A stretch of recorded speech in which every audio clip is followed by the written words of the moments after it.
El siguiente programa puede contener escenas de sexo o violencia moderada. Se recomienda verlo en compañía de los padres o adultos responsables.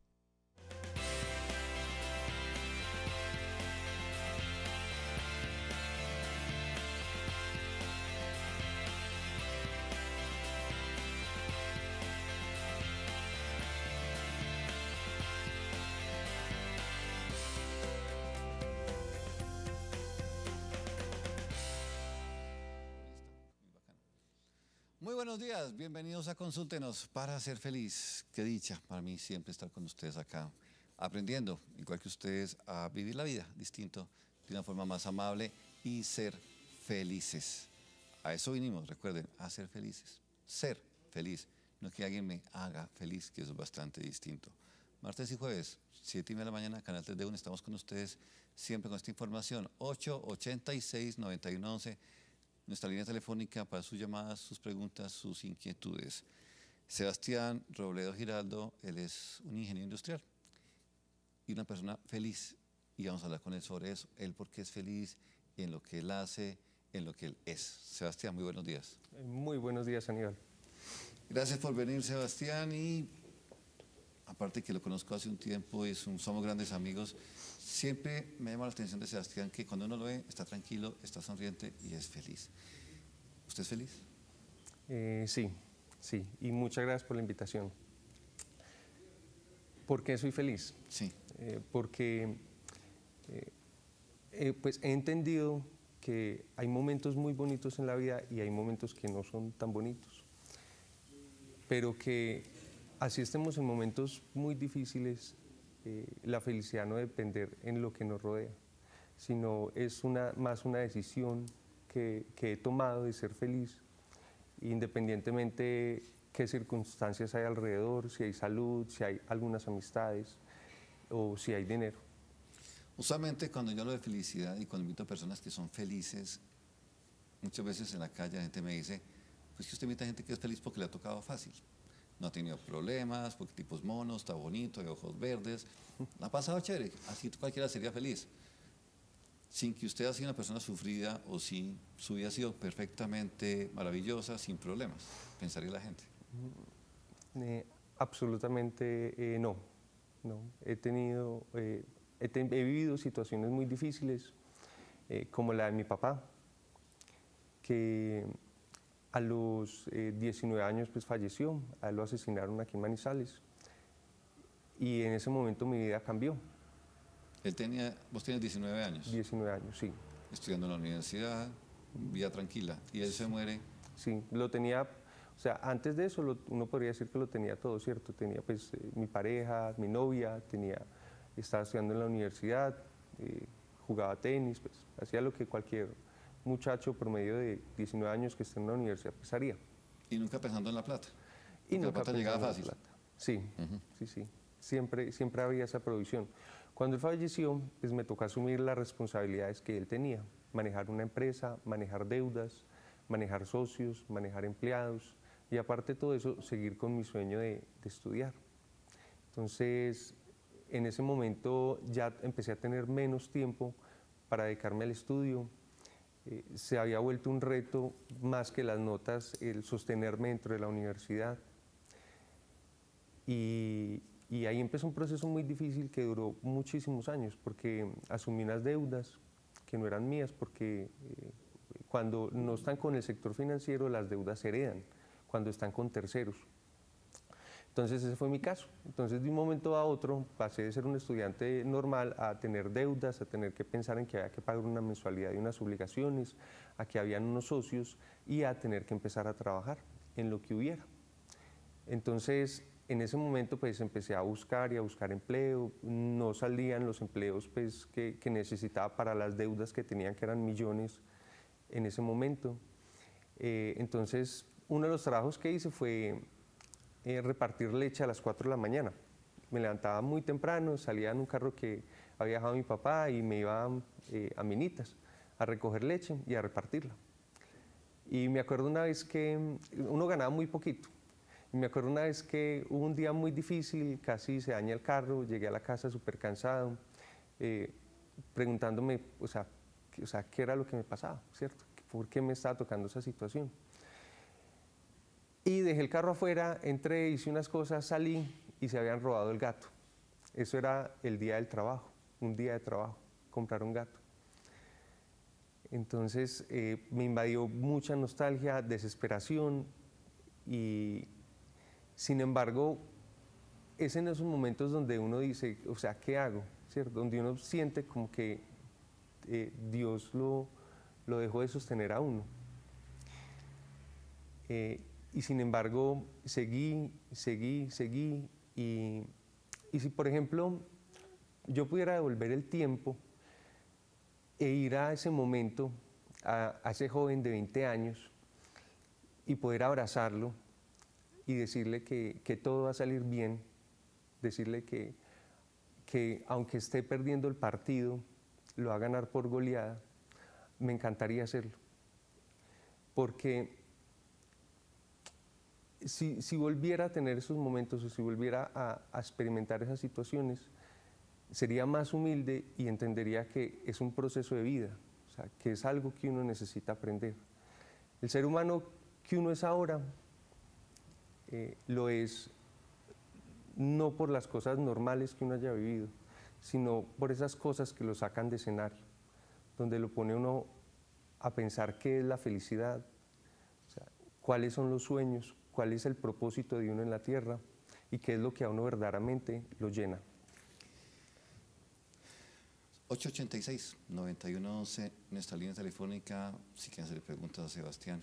Sebastián es una persona común y corriente, él no es importante en la ciudad, él no es un político, es alguien importante para él y para su familia. No estoy demeritando, sino que es alguien común y corriente, porque estamos arrancando un año pensando proyectos de vida, yo qué quiero hacer, cómo superar un problema, tal vez me quebré, ¿por qué me pasa esto a mí? Y esa es la idea que aprendamos de él, que le ha tocado bastante duro, y actualmente es una persona muy feliz. Hiciste una pregunta, pero me parece que no hiciste la respuesta. Típica pregunta que hace la gente, además con 19 años, matan al papá, responder por cosas que nunca le tocaron. ¿Por qué esto a mí? ¿Por qué a mí? ¿Te la hiciste? Y la respuesta. ¿Por qué Dios me dejó de cargar, como decías ahora? Muchas veces me la hice y lo que entendí es que fue en esos momentos donde verdaderamente Dios me estaba cargando. No eran los momentos donde no tenía necesidades, sino en esos momentos donde más tenía necesidades, que Dios me estaba cuidando de mí. ¿Por qué lo estaba viviendo? Porque venían cosas mejores. Y una vez mira hacia atrás y empieza a conectar todas las cosas que le pasaron.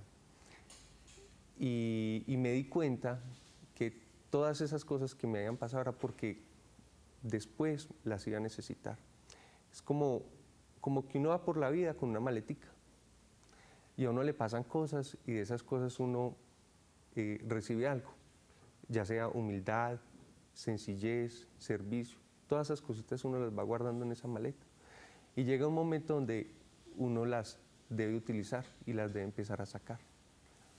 Creo que esa fue la respuesta a la que llegué después de muchos años de haberme hecho esa pregunta. Y de pronto, de pasar de ser estudiante universitario normal, igual que todos los compañeros, pasar a repartir leche, de pronto no te sentías como menos, o que la gente te decía, llegó Sebastián el lechero, o alguna cosa.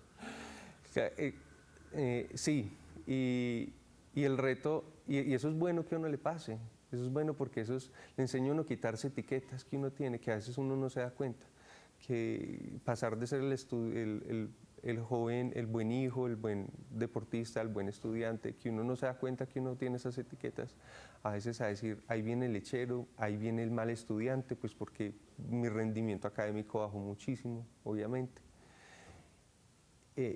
Pero eso es bonito, porque alguna vez alguien me preguntó, hablando de emprendimiento, y me dijo, ¿pero qué pasa si yo me quiebro? Entonces le dije, ese es el mejor momento que hay en la vida, porque usted ya no tiene títulos, ya no tiene ego, ya no tiene autoestima. Entonces, uno está en un momento donde uno puede darse cuenta quién es uno y volver a empezar. Una enseñanza bastante interesante. Muchas veces somos lo que tenemos, somos lo que hacemos, somos lo que la gente diga a mí o somos la fama. Y lo que dice Sebastián creo que es eso mismo. Cuando me quitan todo eso, ¿qué queda de uno? Lo que soy. Quíteme títulos, quíteme plata, quíteme familia, ¿qué queda de mí?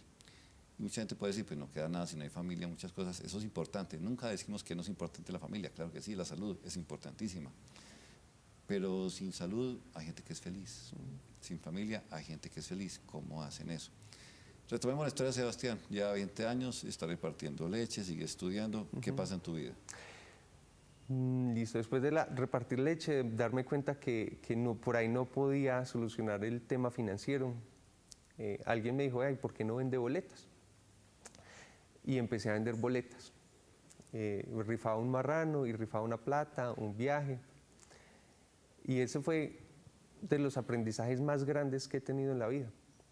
Ahí era donde sí me decían, es el joven que está vendiendo boletas, porque duré 4 años vendiendo boletas, casi toda la universidad la hice vendiendo boletas. Entonces yo sacaba boletas, la plata, las comisiones que ganaba vendiendo boletas era con lo que yo me sostenía, porque igual mi mamá también estaba en una situación económica difícil y ya no tenía el apoyo de mi papá. Y con lo que recogía las boletas cada año, con las ganancias, la utilidad grande, lo abonaba a pagar intereses de todo el año de las obligaciones que tenía. Una vez un amigo me dijo, oiga, yo sé toda la vida lo he conocido pagando deudas. Eso fue como que de las mejores cosas que me han dicho, porque me devolví para atrás, o sea, porque uno a veces se enfrasca en el día a día. Y uno miré hacia atrás y dije, sí. Y ahora, por ejemplo, que no tengo deudas, que he podido salir adelante, es muy satisfactorio eso, y saber que el personaje que está ahora es gracias a todo eso. Entonces, después de vender boletas, voy a contar la historia resumida. Después de vender boletas 4 años, salí de la universidad, empecé a conseguir trabajo. Los trabajos que había en ese momento no eran trabajos que me permitieran pagar la cantidad de obligaciones que yo tenía. Casi que me ganaba lo mismo que vendiendo boletas, que trabajando como ingeniero. Entonces decidí viajar, hacer un viaje al exterior para poder, el sueño americano, para poder pagar las obligaciones. Y ahí entré a una red de mercadeo y empecé a trabajar en esa red de mercadeo y empecé a encontrar cosas diferentes, ¿sí? Cosas que generalmente a uno no le enseñan en la universidad.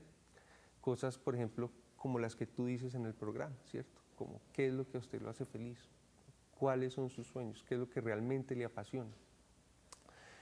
Entonces me empecé a conectar mucho con la red de mercadeo, duré 1 año y medio, me volví a quebrar, administré mal la plata, o sea que de pasar de deber en ese momento 10 millones, después de 1 año y medio ya había como 30 millones de pesos.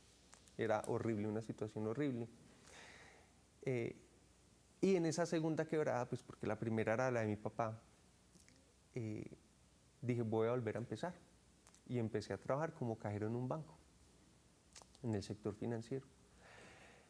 Dentro del sector financiero, nosotros, mi esposa y yo, que ha sido la novia, duramos 9 años de novia, ahorita llevamos 7 años de casados.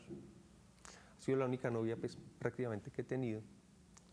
Y con ella creamos una empresa con Fondo Emprender, un pequeño laboratorio de productos naturales, una pequeña empresa de productos naturales o de alimentos. Después, mientras trabajaba en el banco y mientras estaba con la empresa pequeña de alimentos, nosotros empezamos las maestrías.